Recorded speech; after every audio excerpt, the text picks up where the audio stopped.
নমস্কার বন্ধুরা, কেমন আছেন সবাই? আজ আমি আপনাদেরকে একটি কবিতা শোনাবো। আজকে আমার নিবেদন কবিতা সুচেতনা, কবি জীবনানন্দ দাশ। সুচেতনা, তুমি এক দূরতর দ্বীপ, বিকেলের নক্ষত্রের কাছে, সেইখানে দারুচিনি বনানীর ফাঁকে নির্জনতা আছে। এই পৃথিবীর রং, রক্ত, সফলতা, সত্য, তবু শেষ সত্য নয়। কলকাতা একদিন কল্লোলিনী তিলোত্তম হবে, তবু তোমার কাছে আমার হৃদয় আজকে অনেক রূঢ় ও রৌদ্রক্ষুরী প্রাণ।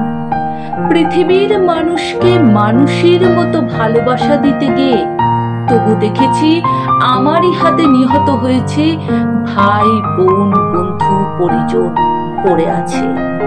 পৃথিবীর গভীরতম অসুখ এখন মানুষ তবু ঋণী পৃথিবীরই কাছে। কেবলই জাহাজ এসে আমাদের বন্দরে রোদে দেখেছি ফসল নিয়ে উপনীত হয়। সেই শস্য অগণন মানুষের সব থেকে উৎসারিত স্বর্ণের বিস্ময় আমাদের পিতা বৃদ্ধ কনফুসিয়াসের মতো আমাদের প্রাণ মুখ করে রাখে।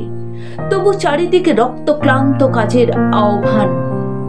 সুচেতনা, এই পথের আলো জেলে এই পথেই পৃথিবীর ক্রমমুক্তি হবে।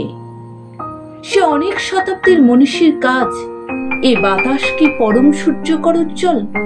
প্রায় ততদূর ভালো মানব সমাজ আমাদের মতো ক্লান্তিহীন নাবিকের হাতে গড়ে দেব আজ নয়, ঠিক দূর অন্তিম প্রভাতে।